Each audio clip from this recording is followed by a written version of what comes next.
Hi, I'm Linda Bree. I'm one of the commissioning editors in the humanities team at Cambridge University Press.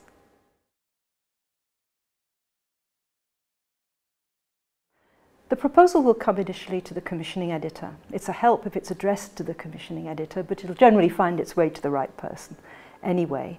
And then the commissioning editor will have a look at it and will want to decide whether this looks as if it's a project that's going to make a Cambridge book. Really, it's the topic that the editor will be interested in.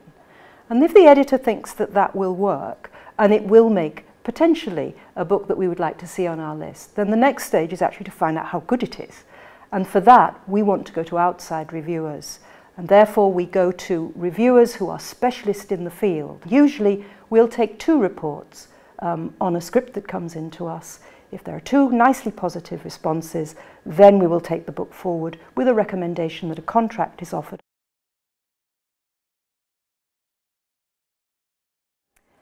When an author comes to the press with a script, then it's the job of the editor and then other colleagues at the press to help the author to make the most of the content that they've given us to produce a professional, aesthetically very pleasing book on the Cambridge list.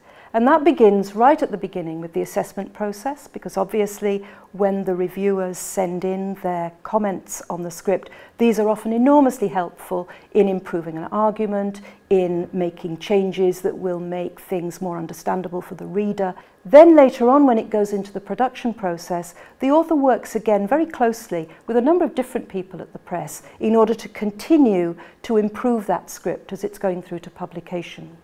First, there'll be the copy editorial process.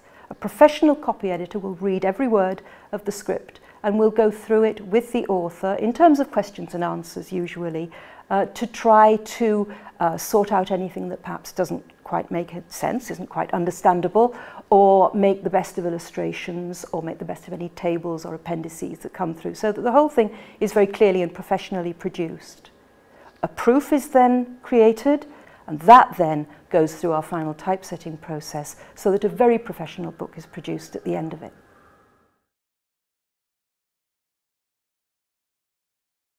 In the first instance, we would like to see a prospectus. And the prospectus for any book will begin with the rationale for the project. Why has it been done at all?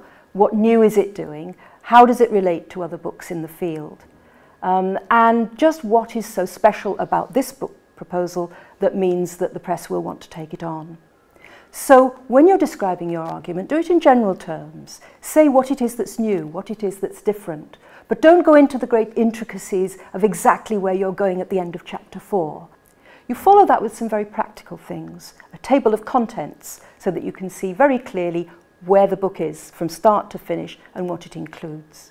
And finally, I need information on when a full script is going to be available. It's quite all right for an author to approach a press before they have a full script, but CUP is always going to want to assess a full script if it can, and there's a limit to the way that I can respond to a proposal if I'm not quite sure when a full script is going to be available. And lastly, just a couple of really very practical tips. Do put your name very prominently on everything, particularly if you're going to send a sample chapter along with the prospectus. That too should have your name on it. And paginate everything. In general, what I'm really saying is that you should try and help your editor as much as you can. These days, of course, it's perfectly sensible to send by email attachment with a PDF or with a Word file. I think any editor would expect to receive most prospectuses that way these days. Address to an individual editor if you can. The website should give information on who's responsible for individual subject areas.